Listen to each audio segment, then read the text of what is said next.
Muslim men arrested and charged for the terrorist attacks in Malegaon, now cleared by the NIA.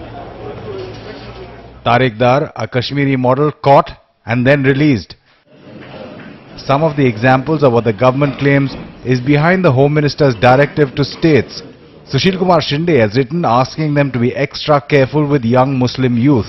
In a letter to all state chief minister, he said, "Ensure that no innocent Muslim youth is wrongfully detained in the name of terror." The central government has received several representations alleging harassment of innocent Muslim youth by law enforcement agencies. Some of the minority youth have started feeling that they are deliberately targeted.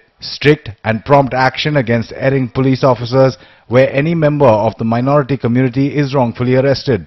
A person should not only be released immediately, but they should be suitably compensated and rehabilitated. Law enforcement agencies should be satisfied with regard to communal and social harmony while ensuring zero tolerance for terrorism.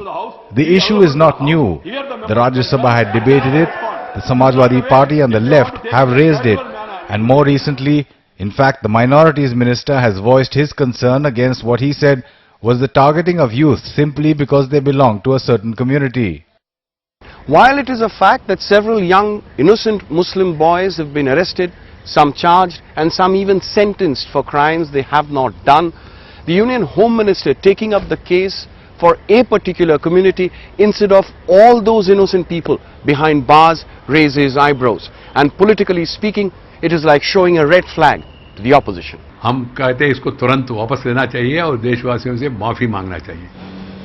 The left, which is quick to raise issues about alleged atrocities on minorities, was cautious and questioned the reason behind the letter.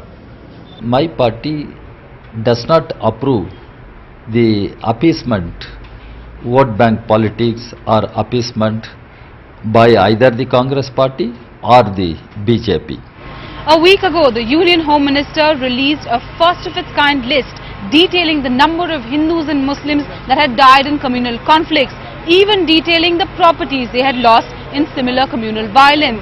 Now, this list talks about just one community, once again openly raising the allegations that the Ministry of Home Affairs is playing politics with 2014 in mind.